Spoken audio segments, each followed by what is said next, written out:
তুমি যে পাদাপাদির ভিডিওটা বানাইছো এটা তো পুরো ভাইরাল হয়ে গেছে রে। এখন আমাকে যেখানেই মানুষজন দেখে না সেইখানে আমাকে বলে যে মামা তুমি কি পাচ্ছো, তোমার পাদে এত গন্ধ। কেউ ভিডিও বানাইছে ওটা ভিডিও নিয়ে? না, ওইটা নিয়ে কেউ ভিডিও বানায় নাই, কিন্তু ওইটা পুরো ভাইরাল হয়ে গেছে।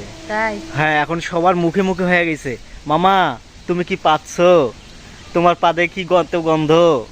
এরকম আমাকে দেখলে, এরকম রাস্তাঘাটে যদি আমার পরিচিত কেউ দেখে না তো আমাকে এইভাবে বলে। তো আমি বললাম ওদেরকে যে ভিডিওটা কেমন হয়েছে। কয় ভাই ভিডিওটা খুব সুন্দর হয়েছে, কিন্তু পাদাপাদি বিষয়টা এটা একটা কেমন দেখায় এটা আর কি, মানে সবার মাইন্ডে লাগছে আর কি। ভিডিওটা হাসির হয়েছে তাই না? হ্যাঁ, তো আসলে আমরা যে ভিডিওটা বানাইছিলাম পাদাপাদির ভিডিওটা, আসলে এখানে একটা কাহিনী আছে। আমরা ওইদিকে গেছিলাম আমার ওয়াইফকে নিয়ে, ওখানে একটা হাঁস মরেছিল, আর হাঁসটা একটু দুর্গন্ধ হয়ে গেছিলো ওখানে, তো একটা গন্ধ আসতেছিল। তো আমি ভাবলাম যে তাহলে এইভাবে একটা ভিডিও বানাই, এই জন্য ওই ভিডিওটা ওইভাবে বানাইছিলাম।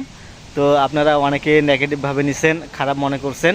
তো বিষয়টা হলো এমন যে আসলে ওটা মানে ও কখনোই ও পাদে নাই, ওখানে একটা হাঁস মরেছিল, এই জন্যই আর কি ওটা গন্ধ বাইর হয়েছিল। আর আমি ভাবলাম যে তাহলে এইভাবে একটা ভিডিও বানাই, এই জন্য বানাইছিলাম। তো আপনারা অনেকে আমাদেরকে অনেক খারাপ খারাপ কমেন্ট করছেন, তো সমস্যা নাই, আপনারা ভালো থাকেন, সুস্থ থাকেন, আর আমাদের পাশে থাকবেন।